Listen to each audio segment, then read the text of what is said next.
students.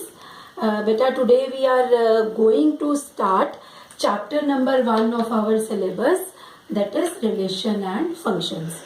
Actually बेटा ये functions का जो टॉपिक है ना, इसमें दो चैप्टर्स आपके कवर होते हैं, chapter number 1 and chapter number 2. तो today we will discuss chapter number 1. तो बेटा इफ यू रिमेम्बर, कल मैंने आपको एक मैसेज भेजा था कि आप थोड़ा सा 11th क्लास का जो हमने चैप्टर 2 किया था सिलेबस में, that was also relation and function, कि उसको थोड़ा सा पढ़ के रखना. तो बेटा अगर आपने उसको थोड़ा सा कल रीड किया है, थोड़ा सा उसको रिकलेक्ट करने की कोशिश की है, तो you will understand it in a better way. Otherwise मैंने पहले थोड़ा सा क्लास 11th का ही कंसेप्ट कंसिडर किया आपके साथ डिस्कस करने के लिए. एक्चुअली बेटा क्या है कि इस चैप्टर में ना 11th क्लास में जो आपने पढ़ा उससे एक स्टेप आगे पढ़ना है. जैसे उसमें आपने रिलेशन डिफाइन करना सीखा था, इसमें आप टाइप्स ऑफ रिलेशन पढ़ोगे. उसमें आपने फंक्शन को डिफाइन किया, उसका डोमेन, उसका रेंज. तो इसमें एक स्टेप आगे पढ़ोगे कि अब आप टाइप्स ऑफ फंक्शन पढ़ोगे. So let us start with first of all definition of the Cartesian product of two sets. If you remember, हमारा क्लास 11th में यही सबसे पहला टॉपिक था. तो बेटे कार्टेशियन प्रोडक्ट देखो हम कैसे डिफाइन करते हैं कि if we are given two sets A and B, ठीक है, then this is called Cartesian product. That is actually Cartesian product का सिंबल क्या है? It is A cross B. ठीक है, तो ये ए क्रॉस बी हम कैसे डिफाइन करते हैं? We consider the ordered pairs. Ordered pair हम लेते हैं. अब इस ऑर्डर्ड पेयर का रूल क्या होता है कि जो फर्स्ट एलिमेंट है वो फर्स्ट सेट को बिलोंग करना चाहिए, और जो सेकंड सेट है वो सेकंड एलिमेंट सेकंड सेट को बिलोंग करना चाहिए. तो इसके लिए बेटा मैं आपके सामने एग्जांपल ये दे रही हूँ. सपोज करो मेरा पहला सेट है 1 2 और बेटा मेरा सेकंड सेट है 2 3. तो मुझे कार्टेशियन प्रोडक्ट डिफाइन करना है ए और बी सेट्स का. तो देखो मैं कैसे पेयर बनाऊंगी. सबसे पहले I will consider it is 1 2. ठीक है, 1 को रिलेट करेंगे 2 के साथ, देन 1 क्रॉस 3, 1 2 1 3, फिर उसके बाद 2 2 and 2 3. This is called our Cartesian product. अब बेटे कार्टेशियन प्रोडक्ट में पता है क्या होता है कि जरूरी नहीं कि हम हमेशा ए क्रॉस बी ही डिफाइन करें. हम बेटे यहाँ पे ए क्रॉस ए भी डिफाइन कर सकते हैं. अब ए क्रॉस ए में मुझे क्या लेना होगा? मुझे इसी सेट के एलिमेंट की पेयरिंग इसी सेट के एलिमेंट्स के साथ करनी होगी. जैसे अब इसमें देखो क्या आ जाएगा. पहला पेयर आएगा 1 1 1 एंड 1, मतलब 1 भी इसको बिलोंग कर रहा है, 1 भी इसको. उसके बाद दूसरा पेयर क्या आएगा? 1 2 1 एंड 2. फिर उसके बाद मैं इसके अकॉर्डिंगली पेयर बनाऊंगी. तो it is 2 1 and then it is 2 and 2. तो ये मेरा ए क्रॉस ए बनेगा. So Cartesian product of two sets means हमारे पास 2 डिफरेंट सेट भी हो सकते हैं. हम सेम सेट के साथ भी कार्टेशियन प्रोडक्ट डिफाइन कर सकते हैं, बस with the condition first element should belong to first set and second element should belong to second set. और अगर सेट सेम है तो फर्स्ट एलिमेंट फर्स्ट को और सेकंड एलिमेंट भी ए सेट को ही बिलोंग करता है. उसके बाद बेटे इसी का नेक्स्ट हमारा जो टॉपिक है that is defining a relation. Right, so now if A and B are two sets, a relation R relation को हम बोलते कैसे हैं? Relation R from, this is from A to B is given by R is equal to set of all the ordered pairs such that A belongs to A, B belongs to B. वो तो मैंने पहले ही बताया आपको.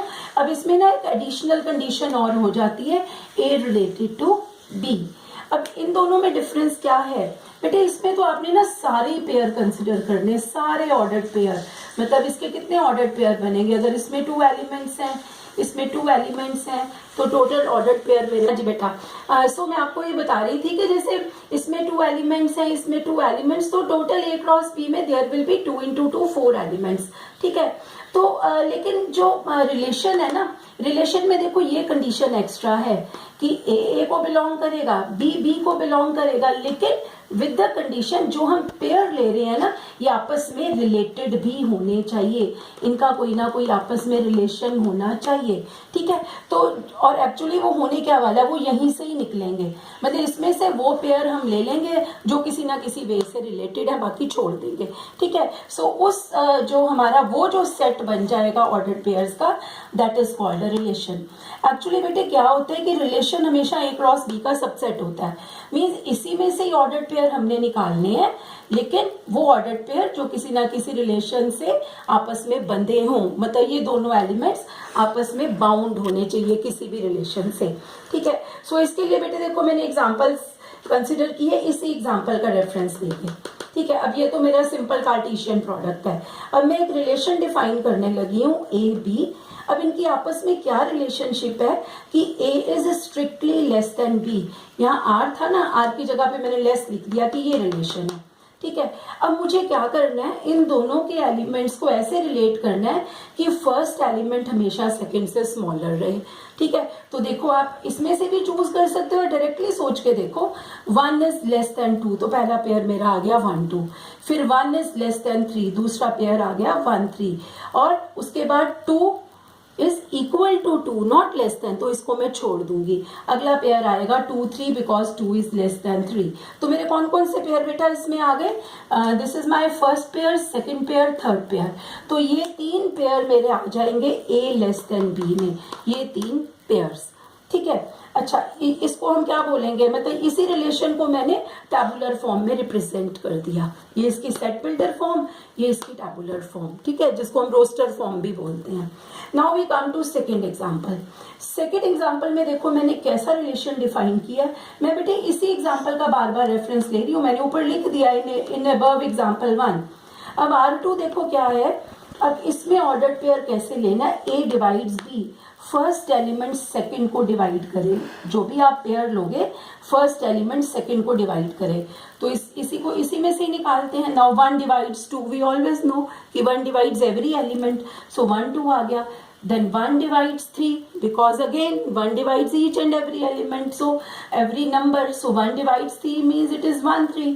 Now again 2 3 तो नहीं इसको belong करेगा because 2 does not divide 3, but बेटा 2 2 belong करेगा because 2 divides 2। तो इसमें देखो कौन कौन से एलिमेंट आए, एक 1 2 आ गया, एक 1 3 आ गया, एक 2 2 आ गया, इसमें ये मिसिंग है, ठीक है। अच्छा अब एक और एग्जाम्पल ले लेते हैं। नाउ थर्ड एग्जाम्पल में मैंने क्या किया बेटे, मैंने क्या कंडीशन रखी कि A और B आपस में कैसे रिलेटेड हैं कि उनका जो डिफरेंस है उसका मैग्नीट्यूड मतलब मॉड डिफरेंसेस, अगर हम that simple means this simply means कि पॉजिटिव डिफरेंसेस हमेशा 1 होने चाहिए। मतलब जब हम उनको माइनस करें हमने साइन इग्नोर कर देना, it should always be equal to 1। तो what is 1 - 2, this is A, this is B, 1 - 2 is